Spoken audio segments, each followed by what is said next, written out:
Hello नमस्कार, मैं Irene George. Bharat सरकार द्वारा हाल ही में शिक्षा नीति पर बहुत ज़्यादा परिवर्तन किया गया है, जिससे देश का शिक्षा स्तर मजबूत किया जा सके। वर्तमान शिक्षा नीति और नई शिक्षा नीति में क्या अंतर है? हमारी जीडीपी में कितनी प्रतिशत राशि शिक्षा हेतु रखी जाएगी? कितने वर्ष तक सार्वभौमिक एवं निःशुल्क शिक्षा दी जाएगी?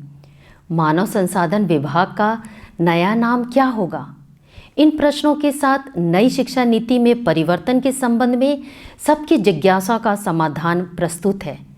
नई शिक्षा नीति पर बात करने से पहले हम अब तक चली आ रही शिक्षा नीति पर एक दृष्टि डालते हैं। अब तक की नीतियाँ इस प्रकार की है। 1968 में श्रीमती इंदिरा गांधी के समय प्रथम शिक्षा नीति आई थी। उसके अनेक वर्षों के बाद 1986 में श्री राजीव गांधी के काल में शिक्षा नीति में परिवर्तन किया गया। फिर 1992 में श्री पी.वी. नरसिम्हा राव के प्रधानमंत्री बनने पर शिक्षा नीति में परिवर्तन हुआ, लेकिन 1986 के बाद हमारी शिक्षा नीति में पहली बार इतना व्यापक परिवर्तन 2020 में हो रहा है। लंबे 34 वर्षों के बाद हमारी शिक्षा नीति समग्र परिवर्तन की ओर जा रही है। इसलिए यह शिक्षा नीति बहुत महत्वपूर्ण है। यह किस प्रकार हमारे शिक्षा क्षेत्र में परिवर्तन करेगा, यह अब हम जानेंगे। नई शिक्षा नीति के अनुसार शिक्षा निःशुल्क सर्वव्यापी होगी। हमारी अभी की शिक्षा नीति एवं संविधान की धारा 21A के अनुसार 6 से 14 वर्ष के आयु वाले बच्चों को निःशुल्क एवं सार्वभौमिक शिक्षा अनिवार्य है, परंतु नई शिक्षा नीति के अनुसार और भी छोटे अर्थात 3 से 18 वर्ष तक के आयु वाले बच्चों को अनिवार्य एवं निःशुल्क शिक्षा देना सरकार का कर्तव्य है। अब हमारी शंका है कि विद्यालयों में कैसे परिवर्तन होगा। हमें पता है कि हमारी शिक्षा नीति 10+2 प्रणाली की है, अर्थात 6 वर्ष की आयु में बच्चा विद्यालय में प्रवेश करता है और 18 वर्ष की आयु में उसकी विद्यालयीन शिक्षा पूर्ण हो जाती है।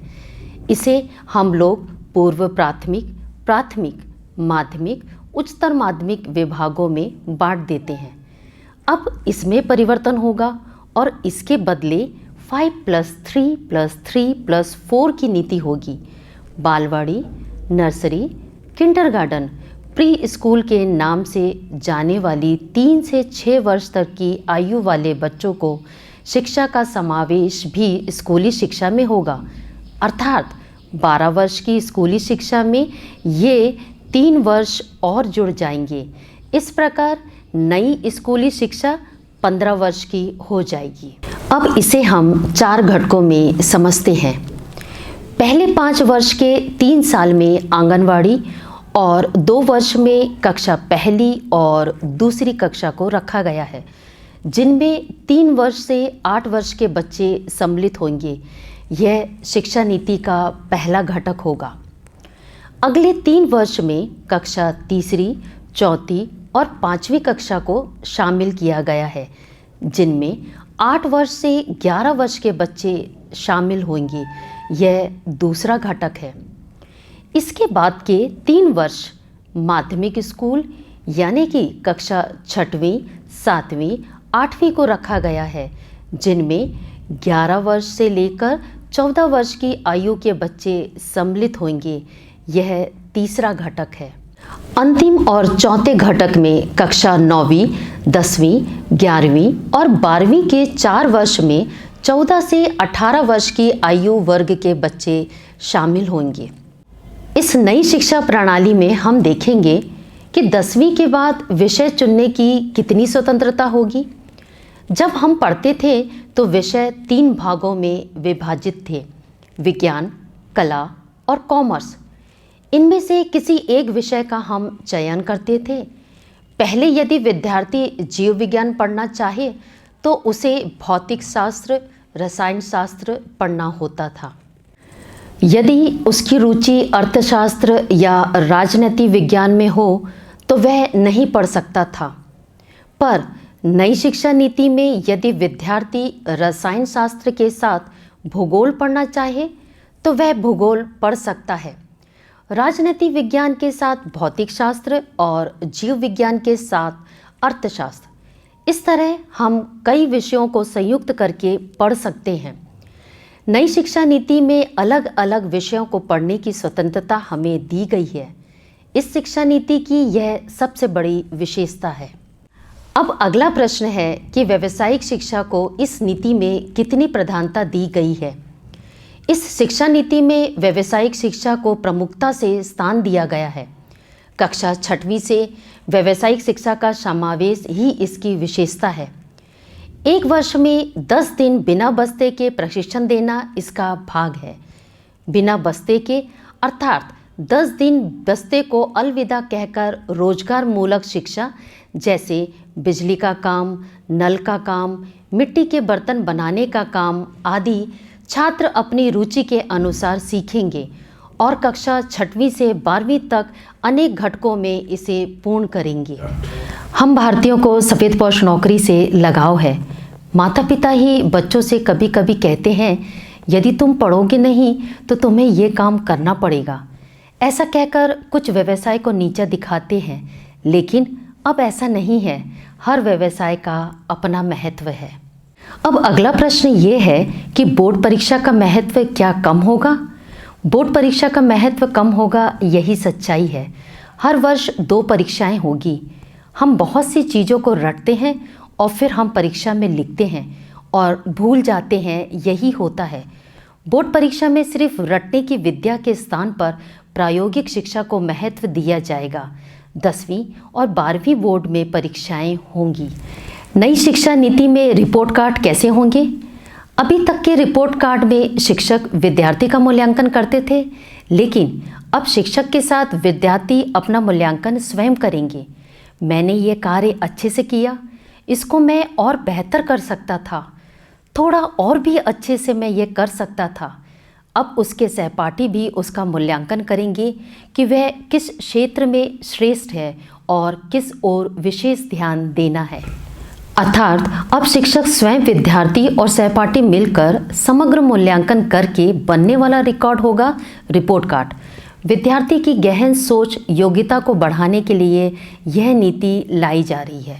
शिक्षा के क्षेत्र में किए जाने वाले व्यय में क्या अंतर आएगा? अभी हमारी जीडीपी का 3% अर्थात 6 लाख करोड़ शिक्षा के लिए बजट में रखा जाता है, लेकिन अब ऐसा नहीं होगा। अब जीडीपी 6% बढ़ाकर 12 लाख करोड़ रुपए खर्च करने का प्रावधान है। के कस्तूरी रंगन कमेटी ने यह सिफारिश की है कि इसे शीघ्रता से लागू किया जाए। ये कब और कैसे लागू होगा, यह हमें देखना है। नई शिक्षा नीति में मातृभाषा को कितनी प्रमुखता दी जाएगी? कक्षा 5वीं तक मातृभाषा और प्रादेशिक भाषा पढ़नी होगी। संस्कृत विकल्प भाषा के रूप में होगी। कक्षा 5वीं के बाद अन्य भाषा सीखने का अवसर होगा। खेल के द्वारा एवं प्रायोगिक रीति से शिक्षा पर विशेष जोर दिया जाएगा। उच्च शिक्षा के क्षेत्र में क्या परिवर्तन हुए? अब तक डिग्री 3 वर्ष की होती थी। नई शिक्षा नीति में अब ये 3 या 4 वर्ष की होगी। विद्यार्थी कभी भी अपनी शिक्षा पूर्ण कर सकते हैं। अभी तक कोई विद्यार्थी यदि 3 वर्ष की डिग्री में प्रवेश लेता और 1 वर्ष बाद उसे छोड़ देता तो हम उसे ड्रॉप आउट कहते थे, लेकिन अब ऐसा नहीं होगा। अब नई शिक्षा नीति में 1 वर्ष की शिक्षा पूर्ण करने पर सर्टिफिकेट, 2 वर्ष की शिक्षा पूर्ण करने पर डिप्लोमा और 3 वर्ष के पश्चात डिग्री सर्टिफिकेट एवं 4 वर्ष पूर्ण होने पर रिसर्च अधिष्ठित डिग्री प्राप्त होगी। इस तरह डिग्री कोर्स के किसी भी वर्ष में छोड़ देने एवं पूर्ण करने के वर्ष के आधार पर सर्टिफिकेट प्राप्त होगा। इसी तरह भारत में विश्व के 100 प्रमुख सर्वश्रेष्ठ विश्वविद्यालयों को कैंपस हेतु आमंत्रित किया जाएगा। प्रतिवर्ष 7.5 लाख विद्यार्थी विदेश उच्च शिक्षा हेतु जाते हैं। व्यापक पैमाने पर प्रतिभा पलायन भारत से हो रहा है। इसे रोकने में ये कैंपस सहायक होगा। इनमें सबसे बढ़कर चिकित्सा, कानून के अतिरिक्त सभी उच्च शिक्षा को अब higher education commission of India के अंतर्गत समावेशित किया जाएगा। 15 वर्षों में मान्यता शब्द पूर्ण रूप से समाप्त हो जाएगा। विश्वविद्यालयों को ग्रेड के अनुसार स्वायत्तता दिया जाएगा।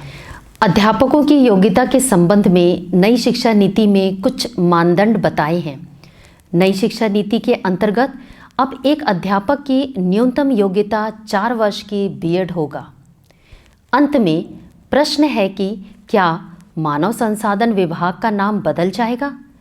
34 वर्षों के बाद विभाग का नया नाम शिक्षा मंत्रालय होगा।